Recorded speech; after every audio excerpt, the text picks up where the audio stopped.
It's funny how sweeping macro-level policies eventually land right on our own front doorsteps, isn't it?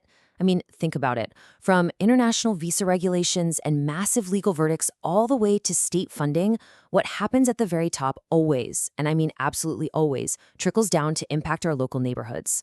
Welcome to The Explainer. Today, we're unpacking 5 major stories from the Observer Group newspapers of Southern California that perfectly capture this exact dynamic. Okay, let's dive right into this. All right, we've got a super packed agenda for you today. We're going to run through the imported doctors holding Kern County together, a massive $15 million discrimination verdict, Hawthorne's World Cup fever, a seriously heated parole board controversy, and finally, the big effort to save local journalism itself. Let's get right to it. Section 1. The Imported Doctors. Kern County's Healthcare Pipeline. So our very first story is a fascinating look at a community that has quite literally built its medical foundation on physicians trained abroad. And more importantly, what happens when that international pipeline gets threatened? To really grasp this, we've got to look at the people actually on the ground. Take Dr. Ola Ladi Oladimiji, or as her patients call her, Dr. Lola.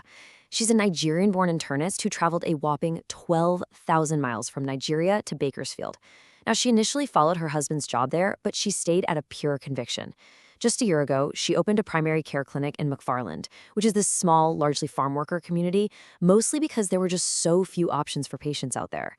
As she puts it herself, Kern County chose me. I did not exactly choose Kern County. Now, the stark numerical reality behind Dr. Lola's story is, frankly, pretty shocking. When we look at primary care physicians per 100,000 residents, the California state average sits at 61. But Kern County, they are sitting way down at 41.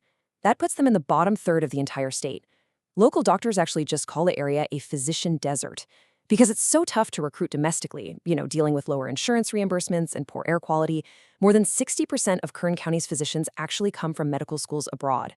And here's the thing. This isn't some new development. It's deeply entrenched. The federal government officially designated Kern County a shortage area way back in March of 1978, and that designation has literally never been lifted. The real vulnerability of relying so heavily on foreign doctors was totally exposed recently when the Trump administration imposed a visa freeze in January, halting work permits and green card processing. Now, while that ban was quietly lifted in May, the sheer panic it caused really highlighted just how incredibly fragile this whole system is. Luckily, there's some good news. There are new efforts underway, like a brand new residency program partnering with the Morehouse School of Medicine, which is actually bringing its second cohort of residents to the county this July. Okay, moving on to Section 2, a $15 million discrimination verdict, the legal battle in Fresno. Let's transition over to Fresno for a minute, where a massive and honestly highly publicized legal battle over workplace discrimination is unfolding right now. $15 million. Let that sink in. That is the staggering sum a federal jury awarded to Lakibia Kiki Wilson back in March. Wilson worked in Fresno's code enforcement department and ultimately sued the city. She alleged years of severe racial harassment and retaliation by a supervisor dating all the way back to the early 2000s, while claiming city leadership basically failed to respond. Oh, and another co-plaintiff, Charles Smith, was also awarded $400,000. But as you might guess, this legal fight is far, far from over. So, we have a really sharp legal clash happening right now over this specific verdict. Let's break it down. On one side, the city of Fresno has filed a motion for a new trial, or at least a partial one, to reduce those damages.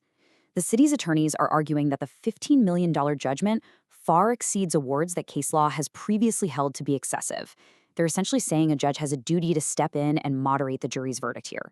Now, on the flip side, Wilson's attorneys have fired back hard. They're calling the city's arguments a watered-down version of the facts. They firmly maintain that the jury's unanimous verdict is completely objective and directly supported by evidence of severe physical and emotional distress. We're talking heart problems and anxiety here. They argue the jury followed the law to the letter, pointing out that state law claims in this specific case actually allow for these higher awards. It's really easy to get lost in all the dense legal filings and motions for rim-a-titter, but we have to remember there is a very real human element at the core of this dispute. Wilson herself stated she felt the city tried to paint her as an angry Black woman throughout the process. And her response to that is incredibly direct. She said, "We need to start normalizing Black women's anger. I'm not a robot. I have a right to be upset when people are hurting me." It's a really powerful reminder of the personal toll sitting at the absolute center of this ongoing legal battle. Section 3, Hawthorne's World Cup fever, a community celebration. All right, let's shift gears completely and move to our third story to see how all this builds into something much more celebratory. We're heading down to the city of Hawthorne, where World Cup fever has just completely taken over the town. Hawthorne is fully leaning into its identity and its connection to the global soccer community. Just recently, city officials unveiled a stunning new mural right off Imperial Highway. Created by the father-son artist duo over at Empire 76 LLC, this piece is a massive 60 feet wide by 7 feet high. I mean, that is a whole lot of paint. And it brilliantly blends the international excitement of the FIFA World Cup with local Hawthorne landmarks, like the city's iconic water tower. It's essentially created a brand new destination for fans to gather, celebrate, and snap some photos. And the best part? They aren't just looking at the art. They are actually getting together to watch the games. The City of Good Neighbors is transforming the City Hall parking lot into this massive watch party on June 13th. This is a free, totally family-friendly event that will broadcast the Qatar versus Switzerland and Brazil versus Morocco matchups on these giant screens. But it's way more than just a viewing party. The city has organized food vendors, jumpers for the kids, open futsal play, and even soccer clinics. It's just a fantastic example of a city leveraging a massive global event to really foster local community connection right at home. Section 4. The Parole Board Controversy. Senate Appointee Debate. Okay, pivoting back to state policy for our fourth story, we're heading up to Sacramento. The state Senate recently wrapped up a highly contentious debate regarding the confirmation of Governor Gavin Newsom's appointees to the Board of Parole hearings. Now, to really grasp the root of this controversy, we've got to understand the law driving it. This whole debate centers on California's elderly parole program, which is found in Penal Code Section 355.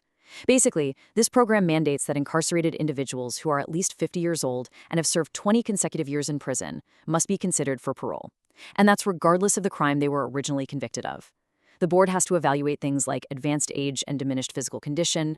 So let's impartially look at the two viewpoints that clashed on the Senate floor. On one hand, Democratic lawmakers like Senator John Laird argue that the parole commissioners are simply and faithfully following the laws already passed by the legislature. They pointed straight to the data, showing that while the board has a roughly 30% overall grant rate for parole, the 5 specific appointees up for confirmation actually had grant rates lower than that average. On the other hand, Republican lawmakers like Senator Shannon Grove strongly opposed the confirmations, citing severe risks to public safety. They really focused on the public outrage over recent parole recommendations for highly violent offenders. Specifically, they pointed to cases like Gregory Lee Vogel and David Allen Funston, individuals convicted of horrific crimes against children who suddenly became eligible for release under this elderly parole guideline. Ultimately, the Senate did confirm the 5 appointees, largely along party lines, though it's worth noting that bipartisan legislation is currently advancing to review the program for greater transparency. Section 5. Saving Local Journalism, the Civic Media Program. This brings us to our 5th and final story today, which is, well, a bit of a meta story. Think about it. We've just covered international doctors, local lawsuits, community soccer, and state Senate debates. But how do we actually find out about any of this stuff in the first place? Well, the crucial point is this number right here, 100. That is the number of local newspapers the state of California has lost in just the last decade alone. It's a total gut punch. Nationwide, on average, 2.5 newspapers are closing their doors every single week.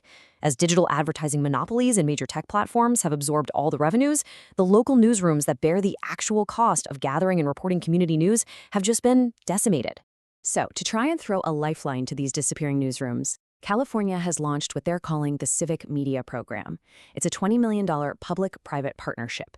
$10 million comes from a state appropriation, and that is matched dollar for dollar by a $10 million contribution directly from Google. The ultimate goal here is to fund local journalism, improve access to reliable information, and really try to increase community engagement across the state.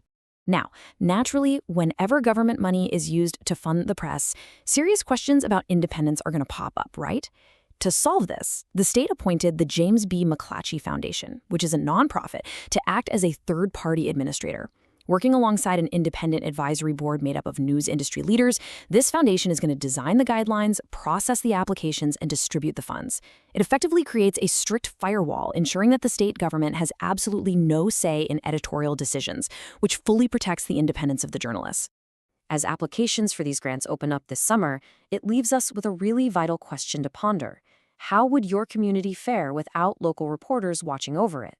I mean, without someone sitting in that courtroom in Fresno, or tracking the visa freezes in Kern County, or meticulously documenting the debates on the Senate floor, who exactly holds these institutions accountable?